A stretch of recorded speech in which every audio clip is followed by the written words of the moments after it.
আপনি যদি 2024 সালে ফ্রিল্যান্সিং শুরু করতে চান তাহলে যে ভুলগুলো কখনোই করা উচিত না, ভিডিওটি শেষ পর্যন্ত দেখবেন, কারণ শেষের ভুলটির জন্য অনেকের ফ্রিল্যান্সিং জার্নি শুরুতেই শেষ হয়ে যায়। আমি তিশাত ফাতেমা টিয়া বিগত 8 বছর ধরে ফ্রিল্যান্সিং করছি এবং গত 4 বছর ধরে 15,000-এরও বেশি শিক্ষার্থীদেরকে ফ্রিল্যান্সিং শিখিয়েছি। তাদের মধ্যে অনেকেই ফাইবার, আপওয়ার্ক থেকে এ পর্যন্ত কোটি টাকার বেশি ইনকাম করেছে। সেই এক্সপেরিয়েন্সের আলোকেই কিন্তু আমি আপনাদেরকে সমস্ত পরামর্শগুলো দেওয়ার চেষ্টা করব। নাম্বার 1, একটি সঠিক নিশ সিলেক্ট করতে না পারা। আপনি যদি র্যান্ডমলি একসাথে অনেকগুলো ক্ষেত্র নিয়ে কাজ করতে চান তাহলে কোনো ক্ষেত্রেই আপনি এক্সপার্ট হতে পারবেন না। যেমন ডিজিটাল মার্কেটিং কিন্তু কোনো একক স্কিল না বা একক বিষয় না।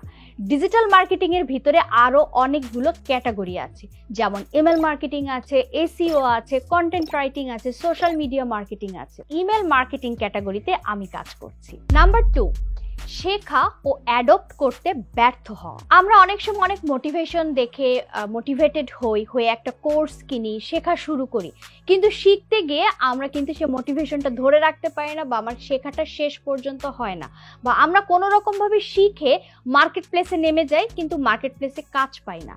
এই ক্ষেত্রে কিন্তু আমরা ডিমোটিভেটেড হয়ে যাই। আপনি যে বিষয়টাই শিখতে চাচ্ছেন সেই বিষয়ে বা সেই ফিল্ডে যে দক্ষ এরকম কারো কাছ থেকে যদি শিখতে পারেন, যে লাইভ এক্সাম্পল দিয়ে লাইভ প্রজেক্ট এক্সপেরিয়েন্সের আলোকে শেখাবে, তাহলে আমি মনে করব যে আপনি দ্রুতভাবে সেই শেখাটা ধরতে পারবেন। নাম্বার 3, ক্লায়েন্ট কমিউনিকেশনে ব্যর্থ হওয়া। ক্লায়েন্ট কি বলতে চাচ্ছে তার বলাটা বোঝা এবং প্রজেক্টটা বুঝে সেইভাবে ডেলিভারি দেওয়া, এইটাই কিন্তু ফ্রিল্যান্সিং এ সফল হওয়ার মূল চাবিকাঠি। আপনি ক্লায়েন্টের সাথে যদি ভালোভাবে কমিউনিকেট করতে না পারেন তাহলে তো ফ্রিল্যান্সিং এ আপনি প্রজেক্টই পাবেন না। 10 মিনিট স্কুলে আমার একটি কোর্স আছে ইমেল মার্কেটিং করে ফ্রিল্যান্সিং। আমি আমার কোর্সে একটা বিশেষ চ্যাপ্টারই রেখেছি ক্লায়েন্ট কমিউনিকেশনের। নাম্বার 4, অতিরিক্ত প্রজেক্ট নেওয়া।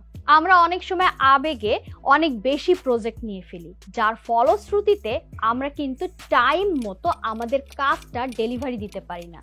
অবশ্যই মনে রাখবেন, ফ্রিল্যান্সিং এর ক্ষেত্রে অন টাইম ডেলিভারি কিন্তু অনেক বেশি গুরুত্বপূর্ণ। Number 5, finance management. নতুন ফ্রিল্যান্সাররা কিছু দূর ভালো কাজ করছে, অনেক আর্নিং করছে, হঠাৎ করে তার আর্নিংটা যখন বন্ধ হয়ে যায় তখন কিন্তু সে ডিমোটিভেটেড হয়ে যায়। আমরা যখন ফ্রিল্যান্সিং শুরু করব, শুরুর দিকে আপনার প্রতি মাসের আর্নিংটা কিন্তু সেম থাকবে না। আমরা যে আর্নটা করব এটাকে আমরা যথাযথভাবে বন্টন শিখতে হবে। যেমন কিছু অংশ আপনার নিজের ইনভেস্টমেন্টের জন্য আপনি রেখে দেবেন, কিছু অংশ দেখা যাচ্ছে যে যখন আপনার আর্নিং ওঠানামা করবে সেই মাসে আপনি কিভাবে চলবেন তার ব্যাকআপ হিসেবে আপনাকে রাখতে হবে। তো আপনি যদি আপনার ফ্রিল্যান্সিং এর ক্যারিয়ারের ফ্লোটা ধরে রাখতে চান তাহলে কিন্তু এই ফাইন্যান্স ম্যানেজমেন্টটা খুবই গুরুত্বপূর্ণ। আমরা জানলাম কোন কোন ভুলগুলো ফ্রিল্যান্সিং করার ক্ষেত্রে আমাদের করা উচিত হবে না এবং ফ্রিল্যান্সিং আমাদের ক্যারিয়ার হিসেবে কেমন হবে। আমি যখন 2014 সালে ফ্রিল্যান্সিং শুরু করেছিলাম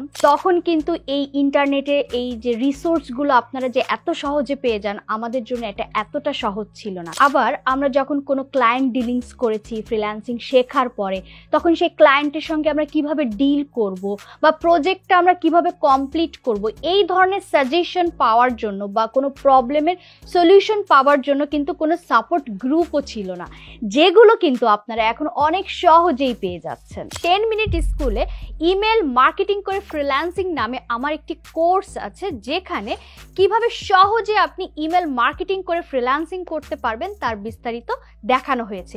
এছাড়াও আপনি যখন কোর্সে এনরোল করবেন তখন আমাদের একটি ফেসবুক সাপোর্ট গ্রুপ আছে, যেখানে সরাসরি আমি আপনাদেরকে সাপোর্ট দেওয়ার চেষ্টা করব।